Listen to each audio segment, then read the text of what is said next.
ఓం శ్రీకృష్ణ పరబ్రహ్మణే నమః. భగవద్గీత పారాయణానికి స్వాగతం సుస్వాగతం.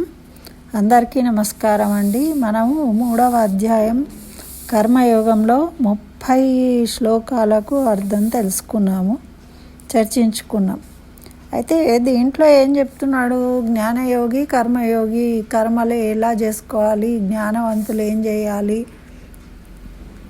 ఎలా మారాలి, జ్ఞానం ఉన్నవాళ్ళు ఏం పనులు చేస్తారు అని, అందరూ కర్మలు చేయాలి అని చెప్పుకొస్తూ ఈ కర్మయోగ ప్రకరణము ముగించాలనుకుంటున్నాడు. ఎందుకంటే ఇప్పటికీ చాలా చెప్పేసిండు కదా. అందుకని ఈ శ్లోకం ద్వారా ఏం చెప్తున్నాడు? నువ్వు యుద్ధానికి దూరమైనవు, యుద్ధం చెయ్యి. నువ్వు చేయవలసిన కర్మ అది, నువ్వు వదిలిపెట్టవద్దు. నువ్వు ఎందుకంటే వాళ్ళ మీద మమకారం పెంచుకొని నువ్వు ఏదో నేను చేసేస్తున్నా అక్కడ ద్రోహం అవుతుంది అనుకుంటున్నావు కదా, దాన్ని వదిలేసే, అదంతా నాకు వదిలేసి నువ్వు యుద్ధం చెయ్యి అంటే ఇంకా చెప్పేది ఏం లేదు, నువ్వు యుద్ధం చేయవలసిందే అని నిక్కచ్చిగా చెప్తూ ఉన్నాడు. అయితే కర్మయోగ ప్రకరణాన్ని ఉపసంహారం చేస్తూ యుద్ధం చెయ్యి, ఇంకా మాట్లాడడం లేదు, చెప్పేంత చెప్తారండి. చెప్పి ఆశ్రకు వచ్చిన తర్వాత ఏమంటారు, ఏం చెప్పారు నువ్వు ఇట్లా చేసిపో అని చెప్పేసి పంపించి చేపిస్తారు. అట్లా చెప్పి ఎంత చెప్పినా కూడా ఈయన మళ్ళీ ఇంకేవో అనుమానాలు పెట్టుకుంటున్నాడు. కర్మాచరణమే చెయ్యాలి. ఎందుకు మరి జనకాది ఋషుల్లాగా ఉండే రాజులు కూడా కర్మను ఆచరించిండ్రు. జ్ఞానం ఉన్నంత మాత్రాన కర్మలు చేయకుంటే కుదరదు. జ్ఞానం ఉండి వివేకంతో చేసే కర్మల వల్ల ఇంకా జ్ఞానం పెరుగుతుంది, అప్పుడు నువ్వు మోక్షానికి అర్హుడవుతావు. అంతేగాని కర్మయోగం అనేది చాలా మహత్తు కలిగింది. కర్మలు చేయడం వల్లనే దాని అనుభవపూర్వకంగా తెలుసుకుని వాటిని వదిలించుకుని వాటి యందు వాసన లేకుండా, జిగిత్స అనేది లేకుండా వదిలించుకోగలుగుతాడు మనిషి. దాంట్లో ఏమీ లేదు అని వదిలేస్తాడు. మనము ఏదైనా ఒకటి సీక్రెట్ ప్యాక్ చేసి పెట్టింది అనుకోండి, అందులో ఏమో ఉంది అని ఆతృతతోని దాని వైపే ఉంటుంది. అమ్మాయి ఏం చేస్తుంది, దాన్ని తీసి కనబడకుండా పెడుతుంది. పెట్టినా కూడా మనకు మైండ్లో ఏముంటుంది, దాని గురించే ఉంటుంది. అందులో ఏమో ఉంది, మనం దాన్ని ఉపయోగించాలి. ఇప్పుడు ఎవరన్నా ఒక సీక్రెట్ చెప్పినా, నీకు ఒక సీక్రెట్ చెప్తా అప్పటికి వచ్చినాక అన్నాం అనుకోండి, అనగానే ఏముంటుంది, అది ఏంటిది అని ఊహించి మనము అంటే నీకు ఒకటి చేసి పెడితే సాయంత్రం వచ్చే వరకు అన్నారనుకోండి, ఏం చేస్తుంది అని దాని గురించి ఆలోచనలలో ఉంటారు. ఇప్పుడు వాళ్ళు బడికి పోయినా కూడా పిల్లలు అమ్మ ఏం చేస్తుందో తెలుసుకోవాలనే దాని మీదనే ఎస్టిమేషన్ వేసుకుంటూ ఇదా అనే ఆలోచనలలో ఉంటారు. దాంతోనే ఆ టైం అంతా గడిపేస్తారు. అట్లుండకుండా వాళ్ళు అనుభవించిందనుకో తెలిసిపోతుంది కదా. తెలిసిపోయిన తర్వాత విరక్తి చెందిండ్రు, అప్పుడు ఇంకా దాని మీద జిగిత్స అనేది ఉండదు. కాబట్టి కర్మయోగం వల్ల నీకు ఇటువంటి ఫలితం ఉంటుంది. ఎప్పుడైనా కర్మయోగి అయిన తర్వాత జ్ఞాన మార్గంలోకి వచ్చిన వాళ్ళు మళ్ళీ వెనక్కి వెళ్ళరు. ఒకవేళ దాని గురించి తెలియకపోతే ఒకవేళ అసలు మధ్యలో మారే అవకాశం ఉంటుంది కదా. మరి శంకరాచార్యులు ఒకరితోని వాదించినప్పుడు కూడా ఇదే ఒక సందర్భం వస్తుంది. ఆ ప్రత్యర్థి వాళ్ళకు ఒక ప్రశ్న అడుగుతారు, దానికి సమాధానం తెలుసుకోవడానికే పరకాయ ప్రవేశం చేసి మరీ తెలుసుకుని చెప్తాడు ఆన్సర్. అంటే ఎవరికైనా కానీ మనం చూసి చెప్పేది వేరు, అనుభవపూర్వకంగా చెప్పేది వేరే రకంగా ఉంటుంది. అనుభవపూర్వకంగా చెప్పేది ఎప్పుడైనా కరెక్ట్గానే ఉంటుంది. వాళ్ళు సక్సెస్ అయినా ఫెయిల్ అయినా కానీ రిజల్ట్ను వాళ్ళు చెప్పగలుగుతారన్నమాట. అయితే సక్సెస్ అయిన వాళ్ళే కరెక్ట్ నిర్ణయం చేస్తారన్నది కాదు, వాళ్ళకి అందులో దేనివల్ల ఫెయిల్ అయ్యాం అనేది కూడా తెలిసిన అనుభవం అనేది ఉంటుంది కాబట్టి. అయితే ఇక్కడ అదే చెప్తుండు, కర్మయోగము చేయకుండా తప్పదు, నువ్వు యుద్ధం చేయవలసిందే. నువ్వు ఎన్ని చెప్పినా కూడా వివేకంతో ఆలోచించి యుద్ధం చెయ్యి. ఇప్పుడు అజ్ఞానంలో ఉన్నవాడు ఏమనుకుంటాడు, ఏం చేయాలో తెలియక ఏదో ఒకటి చేసేస్తాడు. కానీ తెలిసిన జ్ఞానం ఉన్న వాళ్ళు వివేకంతో చేస్తారు. కానీ ఇద్దరు చేయాల్సిందే. వివేక బుద్ధి అంటే కర్తృత్వం లేని బుద్ధి, అంటే ఇది నేనే చేస్తున్నా అనే అహంకారంతో కాకుండా ఇది భగవంతుడు కల్పించినది, ఇది నా ధర్మము, నా కర్తవ్యం కాబట్టి నేను చేస్తున్నా అనే భావనతో చేయడమే జ్ఞానం. ఇప్పుడు ఇది నేనే చేస్తున్నా అనుకోవడము అజ్ఞానం. కాబట్టి నువ్వు జ్ఞానివే, నువ్వు ఈ విధంగా ఆలోచించి యుద్ధం చెయ్యి. నువ్వు కర్మలను వదిలేస్తా అంటే వీలు పడదు అని ఖచ్చితంగా తెలియజేస్తున్నాడు. ఆశను విడిచిపెట్టు, సంతాపాన్ని విడిచిపెట్టు, శోకాన్ని దుఃఖాన్ని విడిచిపెట్టు, మమకారాన్ని విడిచిపెట్టు. నువ్వు వాళ్ళ మీద మమకారం పెట్టుకోక, అది విడిచిపెట్టు. అంతేగాని కర్మలనే వదిలిపెడతా అంటే ఎట్లా? నువ్వు ఒక జన్మ తీసుకున్నప్పుడు ఆ జన్మకు సంబంధించిన ఏ ఉంటాయో ఆ కర్తవ్యాలు కర్మలన్నీ నువ్వు నిర్వహించవలసిందే. నీకు ఇష్టం ఉన్నా లేకున్నా నువ్వు చేయవలసిందే అని శ్రీకృష్ణుడు అర్జునుడికి తెలియజేస్తూ ఉన్నాడన్నమాట. ఆశను వదిలిపెట్టుకోవచ్చు. నీకు ఇష్టం ఉంటే, ఇష్టం లేకున్నా కూడా నువ్వు కోరుకున్నదే రావాలని లేదు, అక్కడ ఫలితం నీ చేతిలో లేదు. కాబట్టి నువ్వు ఆశ పెట్టుకోకు, మమకారం పెట్టుకోకు. మమకారం పెట్టుకుంటే మనం ఏం పనులు చేయలేము. తర్వాత సంతాపం, ఎప్పుడూ దుఃఖిస్తూ ఉంటే మనం ముందుకు ఎట్లా వెళ్తాము?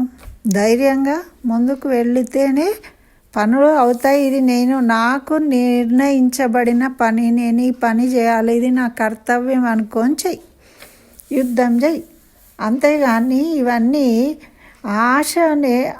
ఆశ ఉందనుకో, ఆ ఆశతోని నువ్వు చేస్తే అది పొందకపోతే మళ్ళీ నీకు దుఃఖం కదా. అందుకని చెప్పేసి నువ్వు రాజ్యం కావాలి, నేను మళ్ళీ ఓడిపోతే ఎట్లా, నాకు రాజ్యం రాదు కదా అని ఆలోచన అంటే అది ఆశనే కదా.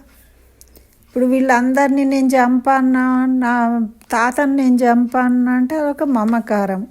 వీటిని వదిలేయాలి, అంతేగాను కర్మలను వదిలేయవద్దు. నువ్వు కర్మలు ఆచరించాలి. ఇది నాది, అది నాది, ఇట్లాంటివన్నీ వదిలేయి. ఇది నీది అవునో కాదో తర్వాత, ముందు యుద్ధం చేయడానికి వచ్చినవి ఇక్కడికి నువ్వు యుద్ధం చేసేయి. దాని తర్వాత ఫలితం ఏమొస్తుందో నీకు అవసరం లేదు అని చెప్పి ఇంకా ఏమంటున్నాడంటే, ఇప్పుడు ఇది 31వ శ్లోకంలో, ఏమే మతమిదం నిత్యమనుతిష్టంతి మానవాః శ్రద్ధావంతో నసూయంతో ముచ్యంతే తేపి కర్మభి. అంటే నా అభిప్రాయాన్ని సదా అనుసరించేవారు శ్రద్ధావంతులు అవుతారు. నేను చెప్పినట్టుగా చేసేవాళ్ళు, దానికి ఏకీభవించేవాళ్ళు శ్రద్ధావంతులు అవుతారు, అసూయ లేని వారు అవుతారు, కర్మల నుండి విడిపడిపోతారు. ఇప్పుడు ఎదుటివాడి మీద అసూయ ఉందనుకోండి, మనం దుఃఖిస్తాం, మనకు కాలేదు అనే ఏడుపు ఉంటుంది. వాడిలా కావాలి అంటే మళ్ళీ మనం కర్మలు చేస్తూనే ఉండాలి. ఆ ఏడుపు పోదు, ఆ కర్మలు పోవు. అసూయ లేదు, అబ్బాయి ఎంత బాగా మంచిగా అయినావు నువ్వు, చాలా సంతోషం, నీకు జాబ్ వచ్చిందా, నీకు పెళ్ళయిందా, నీకు ఉద్యోగం వచ్చిందా, నీకు ప్రమోషన్ వచ్చిందా, సంతోషం అని మనము సంతోషపడ్డాం అనుకోండి, అప్పుడు అది అక్కడికి అయిపోతుంది, క్లోజ్. కానీ నాకు రాలేదు అని ఏడుపు ఉన్నది, దానికి ఎక్కడ ఎండ్ ఉండదు. ఇప్పుడు ఇవాళ ఒకదానికోసం ఏడుస్తావు, మళ్ళీ రేపు ఇంకా వాళ్ళకి ఇంకేదో వస్తుంది, వాళ్ళ కొడుకు జాబ్ వస్తుంది, అప్పుడు మళ్ళీ ఏడుస్తావు. అంటే ఇట్లాంటి ఏడుపులు అనేవి ఎప్పటికి ఉంటాయి కాబట్టి దాన్ని వదిలేయాలి. అయితే ఎవరైతే నా అభిప్రాయాన్ని అనుసరిస్తారో, అంటే ఇప్పుడు నేను చెప్పినట్టు కర్మలు చేసి ఫలితాన్ని వదిలేస్తారో, ఆసక్తి లేకుండా కర్మలను ఆచరిస్తారో వాళ్ళకి ఏముండదట, వాళ్ళు శ్రద్ధగా చేస్తారు. ఎందుకంటే భగవంతుడు చెప్పాడు కాబట్టి మనం చేస్తున్నామంటే ఎంత శ్రద్ధగా ఉండాలండి. మరి ఇప్పుడు అక్కడ టీచర్ ఎదురుగా నిలబడి ఉంటే వీడు పిల్లాడు శ్రద్ధగా చదువుతాడు, భయంతో కూడా కదా. అట్లా శ్రద్ధగా నువ్వు శ్రద్ధగా చేస్తావు, మళ్ళీ అసూయ లేకుండా చేస్తావు.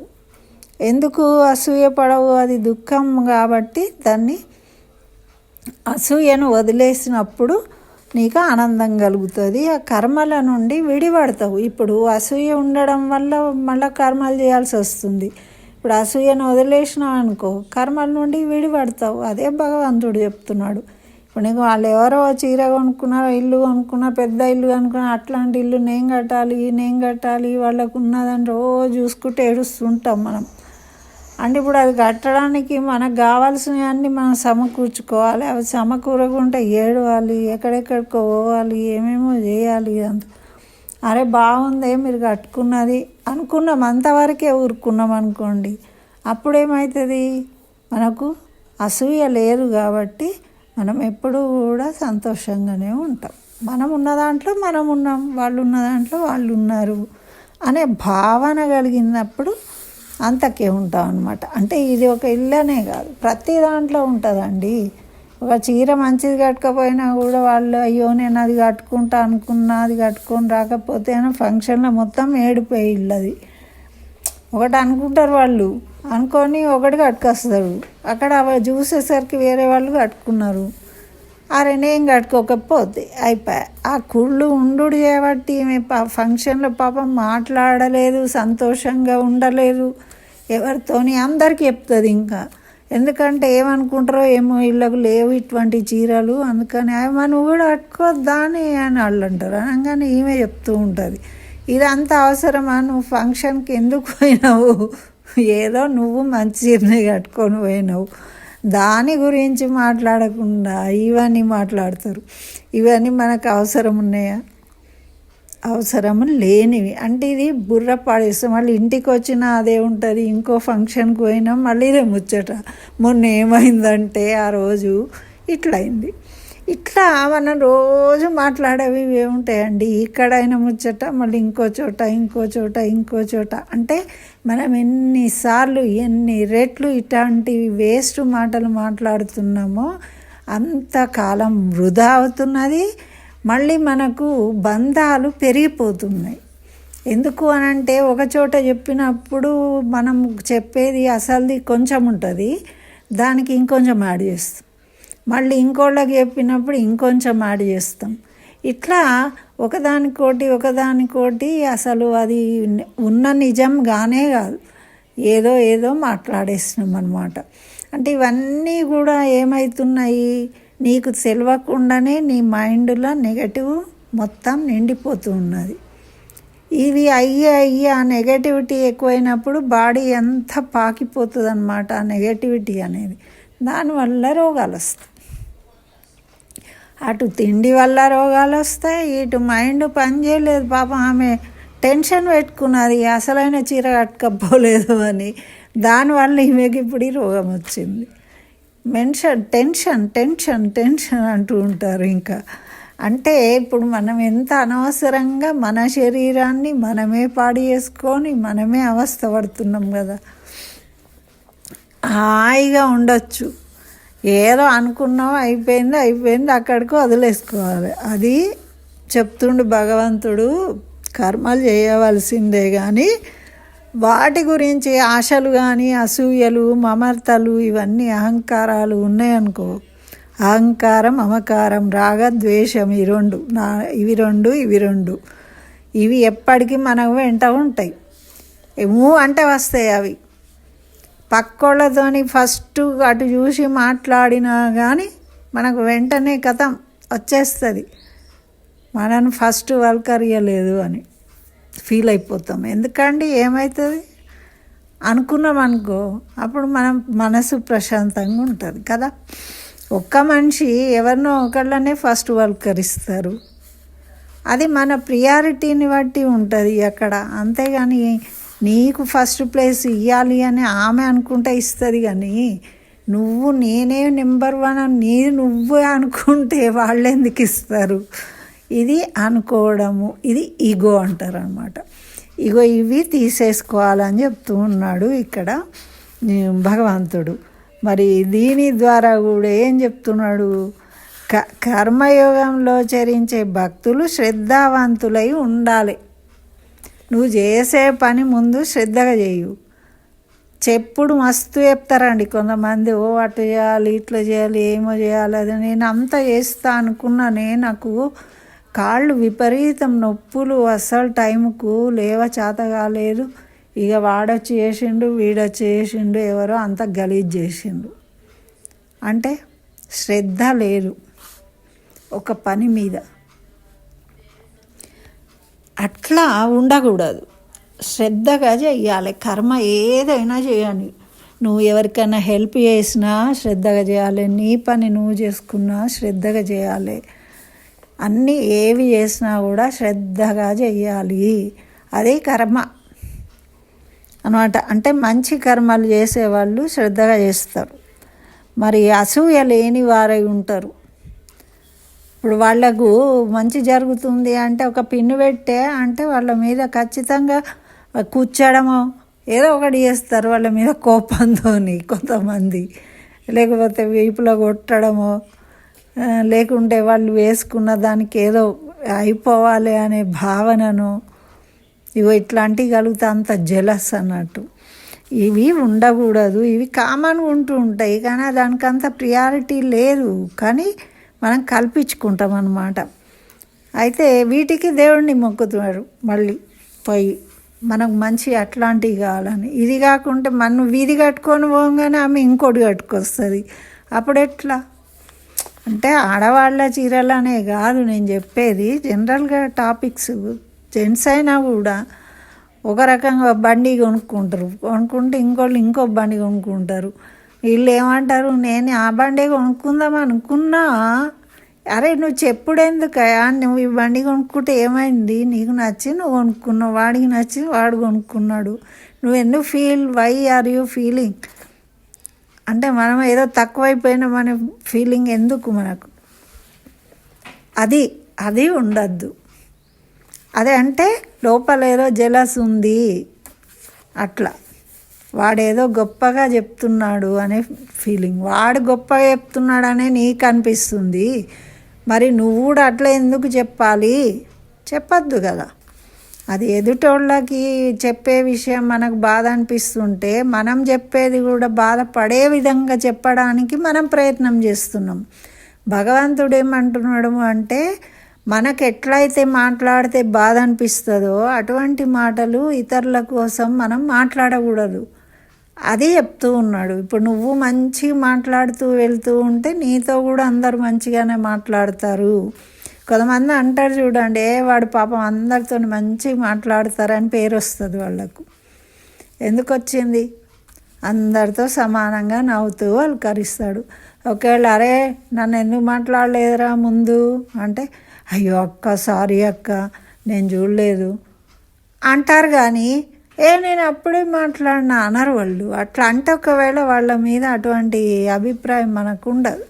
చాలామంది కొంతమంది ఉంటారు అటువంటి వాళ్ళు. అట్లా మనము అన్నిటినీ చాలా పాజిటివ్గా తీసుకోవడం అలవాటు చేసుకోవాలి. చేసుకుంటూ ఉంటే మనలో మార్పు అనేది వస్తుంది అన్నమాట. ఇట్లా అసూయను ప్రయత్నించి పోగొట్టుకోవాలి, అదే చెప్తున్నాడు. ముందు వాళ్ళని చూడంగానే అబ్బా అనిపిస్తుందా, జస్ట్ తర్వాత ఒక 10 లెక్క పెట్టుకొని మళ్ళీ ఆలోచించుకోండి. పోన్లే అబ్బా బాగుంది, ఎంత మంచిగా వేసుకున్నావు అనండి మనస్ఫూర్తిగా. ఏమవుతుంది? ఏం కాదు, మీకు ఇంకా మంచిదాని అనే పేరు వస్తుంది. మరి శ్రద్ధ అంటే ఏంటి? శ్రద్ధ అంటే ఏంటి? శాస్త్ర విషయము. శాస్త్రం చెప్పిన విధానంలో మనం ఏ పనులు చేసినా కూడా వాటిని శ్రద్ధతో చేసినట్టుగా చెప్తారు. శాస్త్ర విధులు మనకి ఏ విధంగా చేయాలో ఆ పనులు ఆ విధంగా చేసుకోవాలి. అన్నం తినేటప్పుడు ఎలా ఉండాలి, స్నానం ఎలా చేయాలి, మన ఇంట్లో పనులు వంట చేసేటప్పుడు ఎలా చేసుకోవాలి, కాస్త ఇటు టీవీ సీరియల్ చూసుకుంటూ అటు తిరిగి ఇటు తిరిగి ఇట్లా వంటలు చేయొద్దు. ప్రేమతోని వండే వాళ్లకు ఆ ఆహారం తింటే ఆరోగ్యం రావాలి అని భగవన్నామ స్మరణ చేసుకుంటూ వంట చేయాలని చెప్తారు. మంచి ఆలోచనలతోని వంట చేస్తే అది పౌష్టికాహారం అవుతుంది. మరి అప్పుడు అది శ్రద్ధగా ఉంటుంది. లేకపోతే మాడిపోతుంది, ఉప్పు ఎక్కువ అవుతుంది, కారం ఎక్కువ అవుతుంది, ఇంకేమో అవుతుంది. ఇట్లా ఇవన్నీ జరగద్దు అంటే మనం చేసే పనులన్నీ కూడా శ్రద్ధగా చేయాలని చెప్తున్నారు. అసూయ లేకుండా తినేవాడు మా అత్త తింటుంది కదా, ఇంత ఉప్పు ఎక్కువ వేస్తుందా దానికి అని వేసుడు కాదు. అట్లాంటివి చేయకూడదు. దోషాలు ఉండకూడదు. దోషాన్ని, గుణాలలో దోషాలను దర్శించద్దట. వాళ్ళు ఏదైనా పొరపాటున చేస్తూ ఉంటారు, వాళ్ళ దోషాలను మనం ఎంచొద్దు. ఎంచితే అప్పుడు మనం వాళ్ళు ఒకటే అయిపోతాం కదా. కాబట్టి వాళ్ళని క్షమించి వదిలేయాలి. ఇవాళ అంటారు, రేపు అంటారు, మీరు మంచిగానే ఉన్నారనుకోండి, 4 రోజుల తర్వాత వాళ్ళే నోరు మూసుకుంటారు. కాబట్టి మనము ప్రయత్నించి వీటిని తొలగించుకోవాలని భగవంతుడు చెప్తున్నాడు. ఇక్కడ యుద్ధం చేసే అర్జునుడు ఒక్కడే కాదు, మనం రోజు యుద్ధం చేయం. ఇదే యుద్ధం మన జీవితంలో. వీటిని తొలగించుకోవడే, వాటిని ఎదిరించి వాటికి ఎదురు నిలబడి యుద్ధం చేయడం అన్నట్టు. ఇప్పుడు నీకు అసూయ అనేది వస్తుంది, వాళ్ళ మీద కోపం వస్తుంది, దాన్ని కంట్రోల్ చేసుకోవడమే యుద్ధం. దాన్ని ఓడించాలి. నువ్వు నీ కోపాన్ని ఓడించాలి, నీలో ఉన్న ఈగో నువ్వు ఓడించాలి, మళ్ళీ ద్వేషాన్ని ఓడించాలి, అహంకారాన్ని ఓడించాలి, మమకారాన్ని తొలగించుకోవాలి. ఇవన్నిటిని ఓడించాలి యుద్ధంలో. అర్జునుడేమో యుద్ధం చేస్తాడు, అక్కడ వీరులతోని యుద్ధం చేసి వాళ్ళను సంహరిస్తాడు, ధర్మస్థాపన చేస్తాడు. మనం ఇవన్నీ తొలగించుకొని యుద్ధం చేసి వాటిని ఓడగొట్టినామనుకో, అప్పుడు మనం కూడా ధర్మ విజయాన్ని పొందుతాము. అప్పుడు మనకు ఎదురే ఉండదు. అది చెప్తుండు భగవంతుడు. కాబట్టి అందరం ప్రయత్నం చేద్దాం. స్వస్తి. సర్వం శ్రీకృష్ణ చరణారవిందార్పణమస్తు.